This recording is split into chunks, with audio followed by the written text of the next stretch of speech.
Today in this lecture, we are going to discuss about our contemporary term, which is now vogue in the recent time, that is Dalit literature.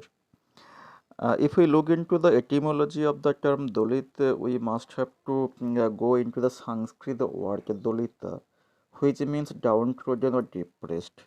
So simply, Dalit literature means the literature which expresses the concern of the lower class people, the depressed people who are downtrodden and who don't have the common amenities to live a comfortable life.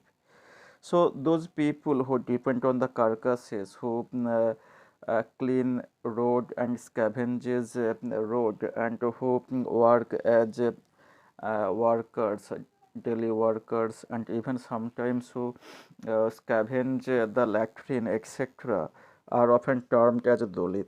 So Dalit are the untouchables, and they most often face discrimination in society. And the discrimination not only comes from the upper class people, but also from the diverse section of society comes on them discrimination, and they are bound to live under poverty. Their economic condition are really depressed, and they are really living a stultifying life as if they are going through a suffocation. If we look into the term Dalit literature, then we must have to remember that this term Dalit literature came into existence in 1958 in a conference when Anna Bhau Sathe first used the term Dalit literature, and the name of the conference is Maharashtra Dalit Sahitya Sangha. As Annabhau Sathe first used the term Dalit literature, so therefore he is considered as the founding father of Dalit literature. But recently the term has gone the momentum and is now rapidly used by research scholar in recent time. And it is because of the publication of the Dalit writings into English. Uh, Dalit writers most often wrote their experiences in their vernacular languages, either maybe Marathi or Kannada or Bengali. But whenever those books are translated into English, and then they become quite popular. In fact, they were able to catch the uh, eyesight of the world literature. That's why it is now gradually becoming quite popular. And in this respect, Mulkraj Anand's book, an anthology of Dalit literature. In this book, we come to know the Dalit's translations and the Dalit's concern. Gradually, the writers who wrote in their vernacular languages got a flashlight and gradually became quite famous too. Dalit writers like Arjun Kamble, Santibai Kamble, Raja Dale, Doya Pawar, Laxman Mane, Laxman Gaikwad, Saran Kumar Limbale, Shankar Rao Karat, and Urmila Pawar. These writers wrote in their own languages of their own experiences. As we know that Dalit writer can express their own self very well. So therefore, it is often said that Dalit literature is of the Dalit, for the Dalit, and by the Dalit.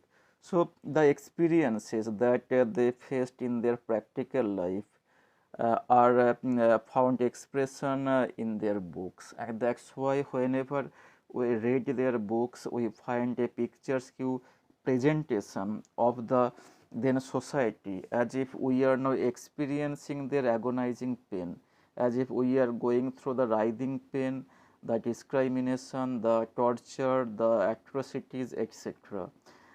And these are the writers who also expressed their own opinion and the ways of coming out from the depressed situation. If we look into the first Dalit writer, we must have to go into the 11th century.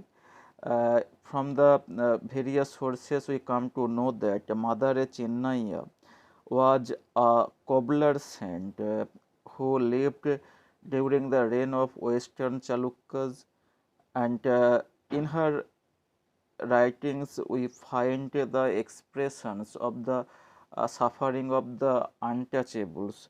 So therefore he is most often termed as the first Dalit writer, though later we also come many other writers, and of course there appeared many uh, movement for the suffering of the Dalit people. B.R. Ambedkar in this regard takes the foremost